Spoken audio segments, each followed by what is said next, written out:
Hi, thank you so much for clicking that little button that allows you to watch this video. My name is Katie Marietta Tondon, and I appreciate your time more than you know. I just wanted to give you a brief introduction to the video you're about to watch so you understand the background behind it and why it was conducted.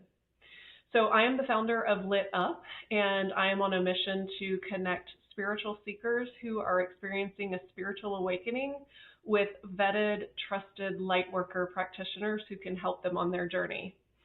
And in doing that, I'm trying to create a community for spiritual seekers to be able to talk about the things that they're experiencing and work together on developing their intuition. And I'm also developing an app, which will be a light worker directory of vetted, trusted practitioners. In doing those things, I am conducting customer interviews to determine exactly what it is that people need. So, what you're about to watch is one of those interviews where I talked to someone who has experienced a spiritual awakening and has also become a light worker practitioner in some way. And so you're going to hear their story, their vulnerability, and courage in sharing it because it is such a sacred thing that we go through. And so I did want to just explain that that's what you're about to see, and also to tell you that my interview style is a bit dry, and that was intentional, although it might not be as pleasant for you to watch. It is because I was trying not to influence or sway their responses in any way. I wanted a true, authentic response from their viewpoint, and I didn't want to encourage any answers in any particular way. So just wanted to give that brief background so that you understand where we're coming from and why I'm presenting this in this way. It's a little bit different than a podcast.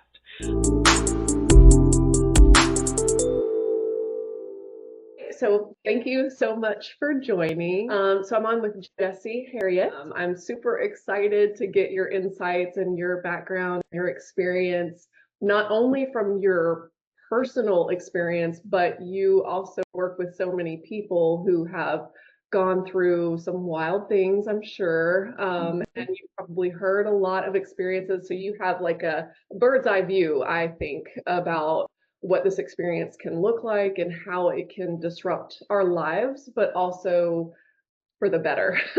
So I'm really excited to hear your insights. Like I said, I just want to start from the spiritual seeker side, and then we'll transition to, as a light worker and how you're presenting light and love into the world. All right, the first question is, think back to the moment when you first realized you were going through a spiritual awakening. What were you feeling, and what was the first thing you did after that realization? That's a big question. I think for me, it was probably at the transition of my uncle.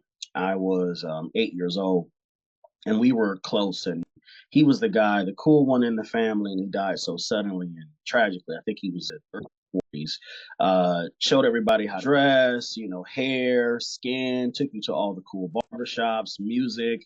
He traveled all over the world, was in Washington, worked for the government. I mean, Michael was the rock star, and it kind of rocked me. And I watched him battle his ailment and then watched his body change.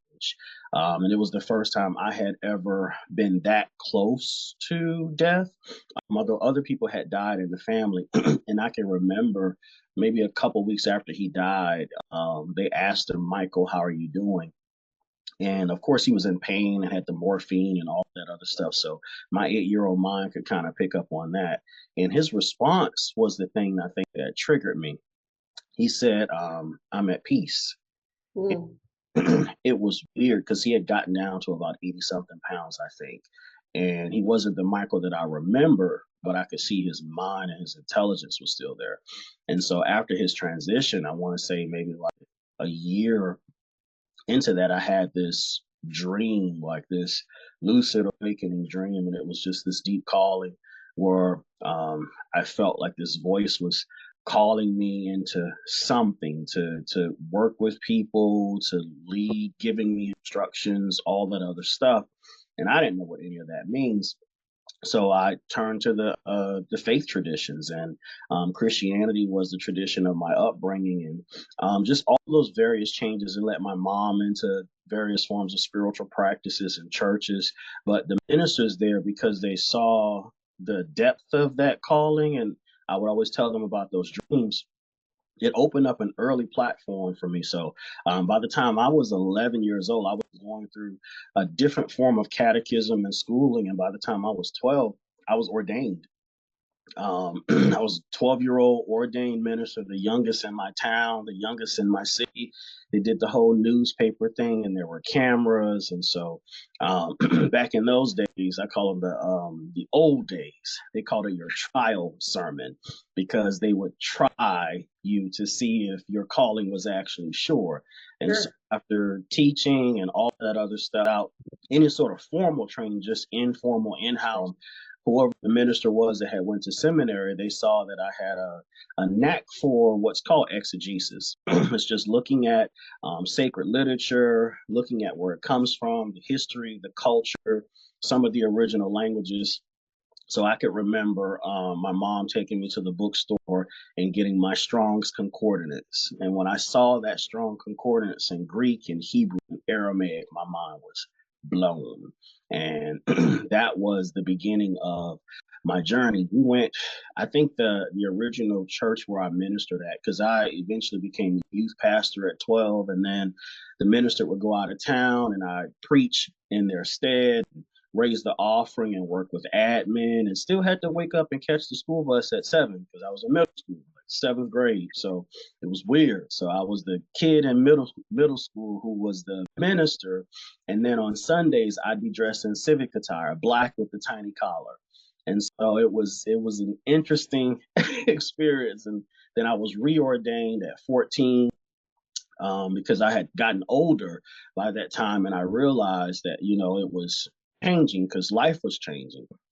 And so I recommitted and re-explored, and had that same experience. A lot of my earliest memories are just through my dream life. Like Mm. something was calling me. What Carl Jung talked about, just the process of individuation, like something almost older than me was pulling. Yeah. And then I discovered, not too long after my 14th birthday, that the same kind of drive and calling was on the life of my Uncle Michael. He just never had a chance to fulfill it because he was in his late 30s when he started having these experiences that I knew about. And various ministers would kind of urge him to seminary. And he would fight it and resist it because he wanted to, enjoy his life. And he was like, oh, I think about it. And then right around the time he got his mind ready to sort of enter into seminary, that's when he received his diagnosis. But it was toward the end. But I kind of felt almost a responsibility, like I was picking up his mantle Mhm. almost. So it intensified my calling, my own individual journey, plus picking up the mantle of someone who was an uncle slash like father, because me and my mother were the closest out of all their siblings. And that was the beginning of my journey, which led me down a long winding path of Yeah. people and pulpits all over the South, and high school, and still ministry. And ministry, I think, has been my longest relationship. Yeah. Well, gosh, I mean, if you started that young, of course it is. Okay, so this is really intriguing because I did not realize it goes that back that far.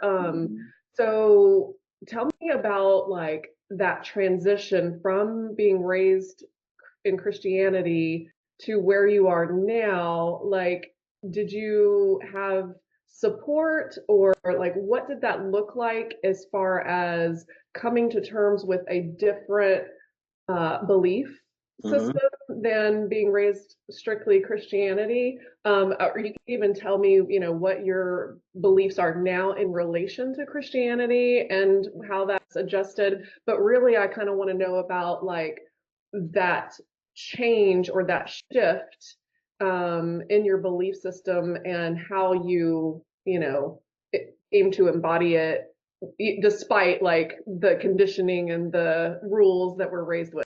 Yeah, yeah. So the interesting thing for me is, as an African American, um, I don't want to say many, but some were drawn to some of the more mystical aspects of Christianity. So we were accustomed to what we would call prophets or individuals that were divinely inspired, whether you call it cold reading, if it's secular, or intuitive callings. I mean, they were amazing, like almost scary. Like they could tell you what you have for breakfast. I was always mesmerized by them. And so I was raised around that in the charismatic Pentecostal tradition and around all of these people who were quote unquote prophets. And what was also interesting is there was this celebrity piece that was attached to them too, because many of the more popular gospel singers today, I had a chance to meet them when I was a kid, and they would grab me whenever they would come to teach and throw me on the pulpit with them. So as they're teaching, they're carrying me around the pulpit, literally dragging me and making me what we used to call armor bearer. And so all of those experiences, fast forward, I ended up in college, and college blew my mind. And that's when I really, really remember those anthropology classes looking at Christianity being about 2,000 years old, Judaism about five, Hinduism, and so on and so forth, and looking at it historically and coming across John Dominic Crossan's work and Matthew Fox and then John Shelby Spong when I was 21, and it changed me. It blew my mind, and that was when I started to ask those deep questions, the questions that I could see that these mystical people had in my circle, but they wouldn't say publicly because it would affect attendance and tithes and offering. So they talk about this stuff privately, but not publicly because they were afraid. They were afraid, I probably should say, of going to hell, their conception of hell. Right. But they couldn't knock their experiences, so they were just called weirdos and mystics. And that was when I started to have the change, because I was like, I don't want to hide this stuff. Plus, it's academic. It's right there. I mean, you can't knock it. I like the fact that there was scholarship concerning the possible historical Jesus. And then I like the fact that there were individuals like D.M. Murdoch, who I came across at 21, who's no longer with us, who talked about Jesus being a mythical person or a mythical hero. I can't think of the name of her work, but her pen name was Acharya S. And her and people like Peter Gandy and Tim Free, who wrote the Jesus Mysteries. I came across all that stuff in college at 21. But it wasn't just that. I explored various aspects of Catholicism. I would go to services that were different, so that I could get a real picture of everything. And that's when I really started to have that deeper exploration. And I ran across Fillmore, and I ran across Ernest Holmes and Troward and Quimby and all of those folks, along with Emily Dickinson and the Transcendental Movement and Thoreau and Walt Whitman. So I had a huge education because at USC, one of the cool things about their library is it was in the basement. Um, you got the Carl Jung symbolism there. I would spend the night in the stacks. I do what I could to finish my work and classwork and all that stuff, just so I can get the books that I typically didn't have access to. And one of the books that really changed me was the Zohar. I came across it going through the stacks, and I was like, let me go in the Judaic section. And I found the Book of Splendor, the Zohar, and Kabbalah, and all the mystical traditions. And I, I, I, I checked the book out, and what I would do is I would hide it so that other people wouldn't get it. So I'd check it out and put it in weird sections of the stacks so that nobody could find it. And I would spend days just consuming it, looking at all the different, all the different mystics from the second and third century, Rabbi Meir's commentary, and all of those. So that stuff as a whole changed me. The pain point happened early on, but after about 2021 in college, I can't find a specific point because everything happened sort of all at once. And it was just back to back to back to back. And my love for books is what really sort of drove all of that intensity. And the cool thing is, it helped me because by that time I was really, really interested in education and higher education. So it was all like, oh, I get to kind of do this, and it gives me some some credits. I'm kind of studying esque, so I got the academic stuff for it, and I got the personal stuff for it, and that's what really changed me. And before I knew it, I was in Atlanta at 24. I had been ordained again through a different movement called the Universal Anglican Church. They're now called the UAIC. I was ordained as a interspiritual priest, looking at the works of B. Griffins and so many of those mystics who were priests, but also drawn to the Hindu tradition. And I came across an individual named Craig Berglund, who's still a dear friend and mentor today, who really sort of guided me into deeper aspects of the interspirituality of all of this stuff, which is a little bit different than interfaith, because with interspiritual practices, you actually get to engage and practice what Thomas More called a religion of one's own. So you sort of touch all of these different traditions, and you're not really locked into any one of them. And somebody like me, I mean, that's spoken. Yeah. People who have more just one path, but I wanted everything, all. And so that kind of helped to really, really, really shape me. So I don't know, that might have been my third, fourth, or fifth ordination. I don't even remember anymore at this point. But Oh yeah, my all God. of that stuff, yeah. But Yeah. I pick a turning point. It was college when I moved away and got access to USC's library all at once. Yeah, it's funny you mentioned that the library was in the basement, because I go to therapy, Mhm. admittedly, working on myself as we all should.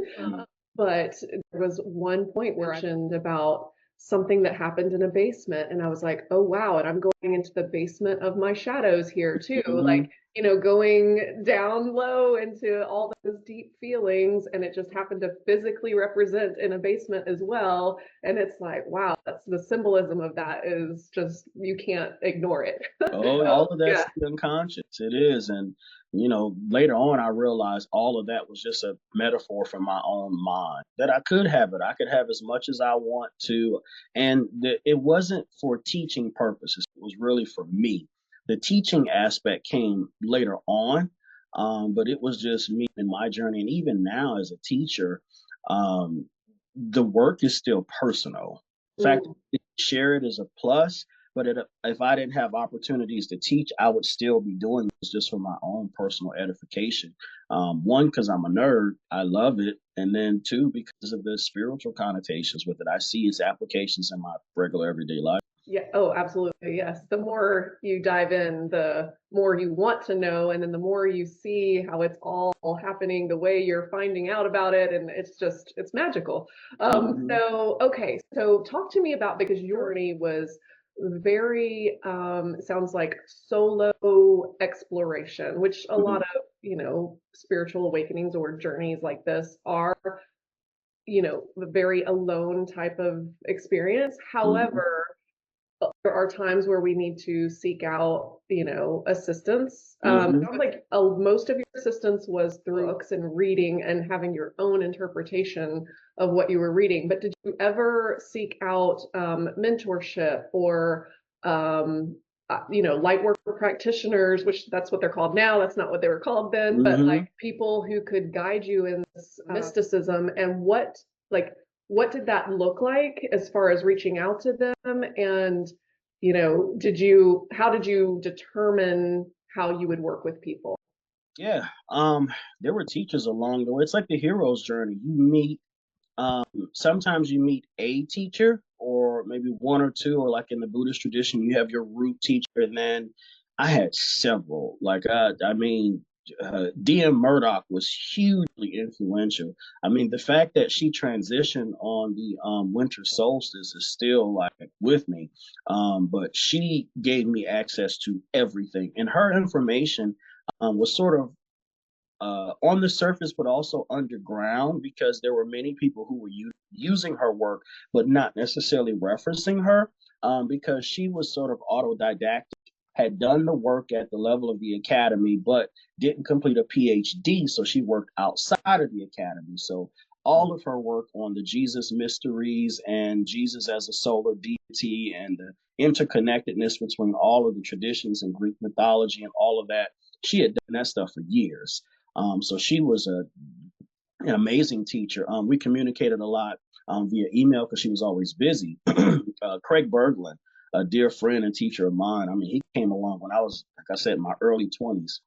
He's still with me today. Um, there were so many. John Shelby Spong, Bishop Spong. So when I was 23, I don't think I had started publicly teaching yet. I decided to reach out to Unity headquarters. And at the time, the director of programming had something called Unity.fm. Which eventually became Unity Online Radio. And they had a radio station and an internet radio station that traveled, it spanned all across the world. And there were all these wonderful teachers that were on there who I had yet listened to and loved. But I was sort of trying to find myself in the world. And I couldn't quite find a person. I started finding bits and pieces in everybody, which made more sense to me. So I just kind of followed my own calling. They actually gave me a shot to host a radio show at 23, 24 years old. So at 23, I was the host of a show on Unity Online Radio called Living on Purpose. And with that show, my goal was to use it as a grad school platform. I was going to reach out to all of the teachers that I could find from around the world, share it with the world, but also get a chance to learn. Yeah. Bishop John Shelby Spong, I mean, amazing. I think I interviewed him like 4 times.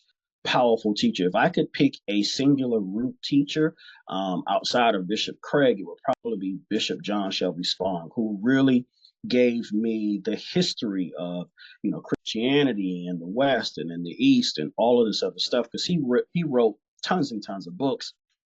But the funny thing is, out of all of my interactions with Bishop Spong, the thing that I remember most is his wife saying, "Jack, you forgot to eat your beans and toast." I was interviewed. We're all human. Yeah, like 5 minutes before we were supposed to go live, his wife yells out, "Jack, you forgot to eat your beans and toast." And so he's like, "Hold on, Jesse, I gotta go." So he puts me on hold, so I have to kind of talk.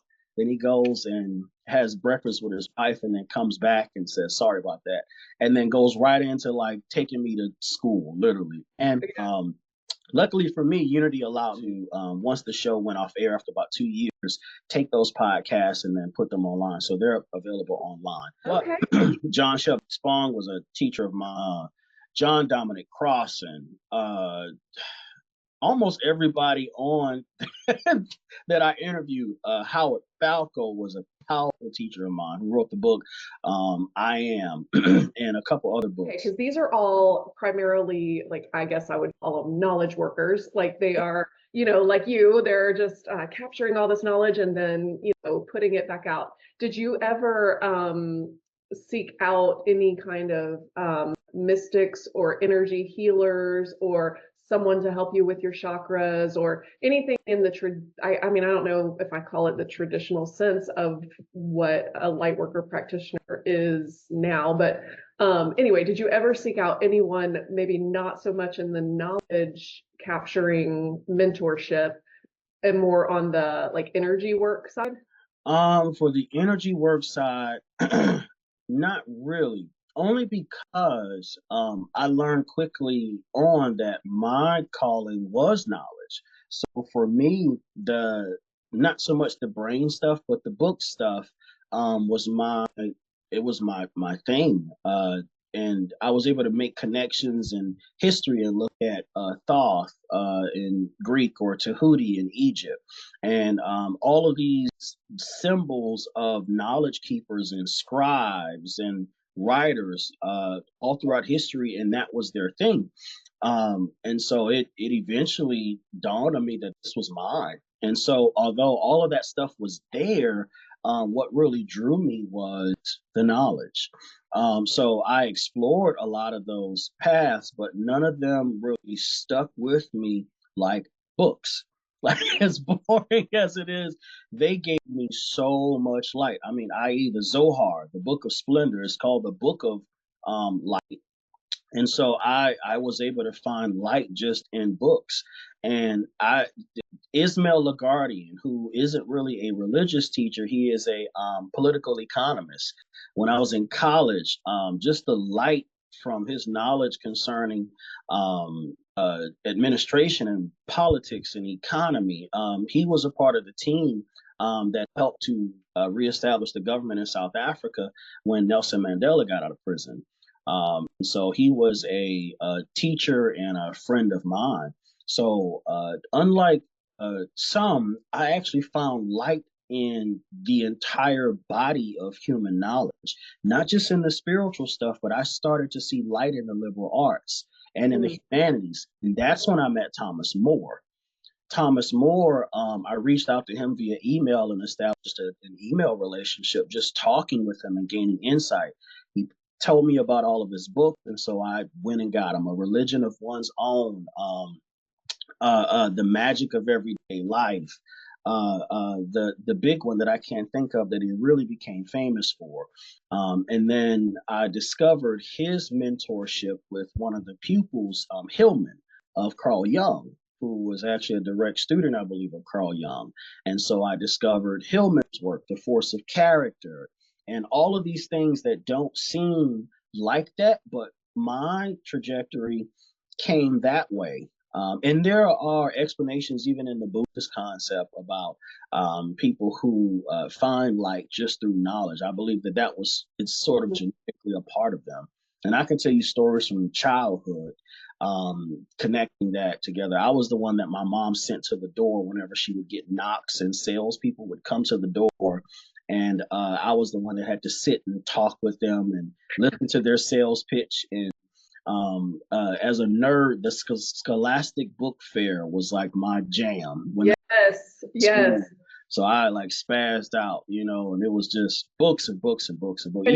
And your mom was like, "That's too expensive, honey. Let's go to the library." Yes, it was expensive, and I would get in trouble, at the library because I'd be checking out books that weren't appropriate for a 7-year-old, but they're like the textbooks and encyclopedias and books on religion and humanity stuff, and they'd say, okay, you can't read all of this, but we'll give you a shot. And they give me a shot and then quiz me when I come back, and it's like, oh, he did read all of those. So knowledge has kind of been my trajectory.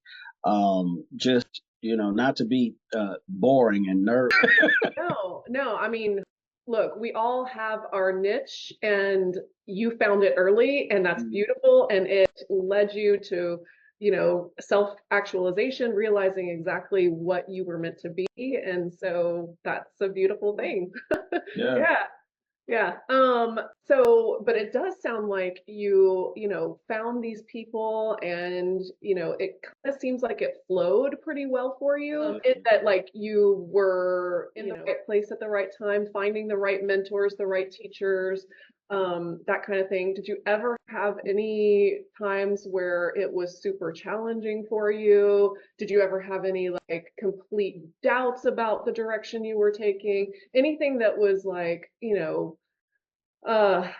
just the pain points that we go through of like realizing the path that we need to take. First of all, it is a challenging path to realize all of the work that's involved, self-work, and the way that we interact with others, finding unconditional love for our worst enemy. Like all of these things are very difficult to embody. So anyway, I just wonder like what the pain points were along the way too, and like how you overcame your challenges, and like just in a general sense, if there was anything that you were like, gosh, I wish during that point in time in my life I had access to this, that would have made it so much easier. Like if it's a community of people who are knowledge seekers like you, or if that kind of thing. Absolutely.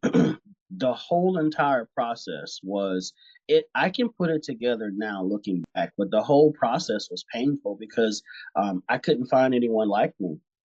It doesn't mean that they didn't exist, but millennials coming of age during the dawn of the millennium, Google was still growing. There was no YouTube for a long time, so we couldn't just pop into Google to find something. So it was literally scrolling through the index of your favorite book, trying to find an email or an address and sending a letter.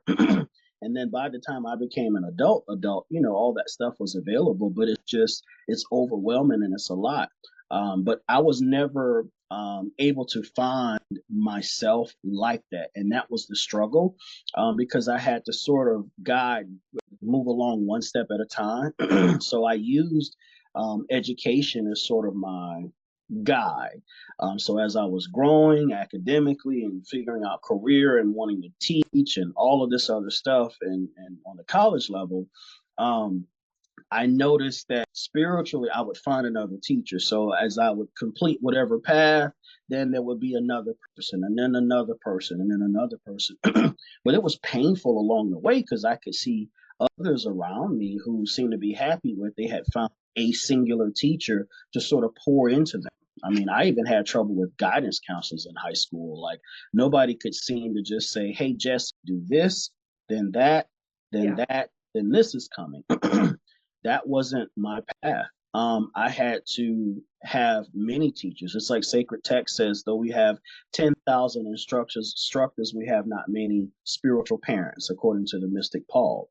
So I had hundreds of teachers, which it seemed for a long time to have me fragmented, but I had to constantly, for years, remind myself to just trust the process, trust the process. And once I hit my 30s, I really kind of saw my stride, not because of what was going on presently, but because I was able to look back, make Mm. connections. And it was a lesson that I am still learning, that, sometimes you have to trust your own inner nature, your own ADHD, if that's where you are, or if you have to have rigid structure in one teacher, then you trust that, because for some of us neurodivergent people, there are no mirrors in the world. There's a few of us here on the planet, and we connect with each other because we have shared and similar interests, but not necessarily an exact match. And that can be problematic at times. You can disrupt systems because of that. You can get in trouble, get kicked out of community because you don't fit, Right. and it can be very, very lonely. But if you do trust the process, a lot of times you end up blazing a trail for others and don't realize there are lots of people who are just like you. You just couldn't see them from where you were. Mm. Mm-hmm. Yeah. Oh my gosh, I want to talk more about neurodivergence. Okay. Um, so the other thing too is we'll have all of the information in the description notes for where you can find out more information about me and what I'm doing with Lit Up, and also about the person being interviewed. Thanks for watching.